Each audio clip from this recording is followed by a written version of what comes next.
ఈనాటి కార్యక్రమం బాబు షూరిటీ మోసం గ్యారంటీ అనే కార్యక్రమాన్ని గోగుల్ మండలంలో ఈరోజు మన మాజీ శాసనసభ్యులు గౌరవనీయులు రామిరెడ్డి ప్రతాప్ కుమార్ రెడ్డి గారి ఆధ్వర్యంలో జరుగుతా ఉంది. ఇక్కడ విచ్చేసిన నాయకులకు, కార్యకర్తలకు, మీడియా మిత్రులందరూ కూడా నా హృదయపూర్వక నమస్కారాలు.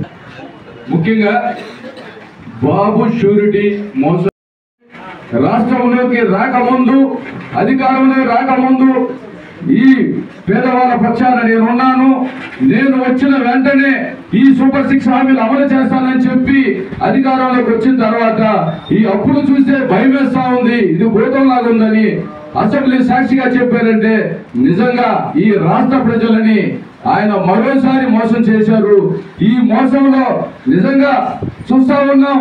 ఈరోజు ఆయన జగన్మోహన్ రెడ్డి గారికి వస్తున్న ప్రజాదరణ చూసి భయంతో వెన్నులో వెనుక పుట్టి ఈరోజు ఎక్కడికి పోయినా నెల్లూరు జిల్లాలో తన పార్టీకి సంబంధించిన మాజీ మంత్రివర్యుల్ని జైలుకు పంపిస్తే వారిని పరామర్శించడానికి వస్తానన్నా కూడా వారిని ఎక్కడ హెలిప్యాడ్ పర్మిషన్ కూడా ఇవ్వలేదంటే నిజంగా ఆయనకి ఎక్కడ చూసినా అధికారం వచ్చిన సంవత్సరం లోపల ఎంత ప్రజా వ్యతిరేకత వచ్చిందో ఆ వ్యతిరేకత జగన్మోహన్ రెడ్డి గారు ఎక్కడ పోయినా జగన్మోహన్ రెడ్డి గారికి ఆ ప్రజా బలం పెళ్లు బీగుతా ఉంది.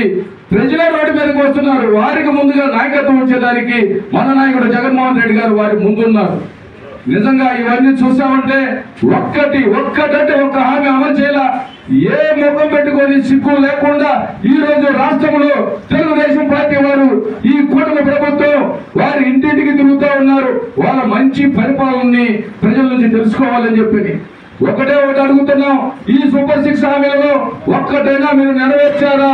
కేవలం వృద్ధులకు పెన్షన్ ఇవ్వడం, దాంట్లో కూడా లక్షల పెన్షన్లని, వైఎస్ఆర్ సానుభూతి పరి పెన్షన్లన్నీ కూడా తొలగించడం జరిగింది. అదేవిధంగా ఈ చెప్పిన హామీలన్నీ కూడా అమలు పరిచాం, మేము ఈ సంవత్సర కాలంలో పూర్తి చేసాం, ఇంకేం ఖాళీ లేవు, సూపర్ 6 అని చెప్తా ఉన్నారు. ప్రజలు గమనిస్తా ఉన్నారు. రాష్ట్రంలో ఒక రాక్షస పాలన కొనసాగుతా ఉంది. ఎక్కడ సోషల్ మీడియా మీద వారు బయటికి ఇటువంటి ఆకృత్యాలను బయటికి తీసుకొస్తున్నారు, వారందరి మీద ఎటువంటి కేసులు పెడుతున్నారు, వారందరి మీద ఇక్కడ ఈ కాలం నియోజకవర్గం చూడండి, ఈ రోజు రౌడీ షీట్లు పెట్టారు సోషల్ మీడియా కార్యకర్తల మీద. ఈ మండల కన్వీనర్ మీద కూడా రఘు గారి మీద ఎన్ని కేసులు పెట్టారు. అదేవిధంగా మీడియా మిత్రులను సైతం వదిలిపెట్ల. ఒక మహిళ లేకుండా ఇక్కడే ఉంది, ఆమెతో సహా ఇక్కడ ఎదురుగా ఉన్నవారు ఈ మీడియా మిత్రుల మీద కూడా, ఎందుకంటే వారు ప్రశ్నిస్తా ఉన్నారు, ఇది జరుగుతున్న మోసాలని, ఆకృత్యాలని సమాజానికి చూపిస్తున్నారు, ప్రజలకు తెలియజేస్తున్నారు కాబట్టి వారి మీద కూడా వదిలిపెట్టట్లా. సాక్షాత్తు చూసాం, సాక్షి మీడియా మీద కూడా దుర్మార్గంగా వాళ్ళు ఏ రకంగా ప్రవర్తించారు. ఈ సాక్షి మీడియా అనేది ఈరోజు బ్యాన్ చేసిన పరిస్థితి. నిజంగా మీడియా గొంతు నొక్కుతూ మీడియాకు సంఖ్యలు వేస్తా ఉన్నారంటే ఇది ప్రజాస్వామ్యంలో ఉన్నామా అని అడుగుతా ఉన్నాం.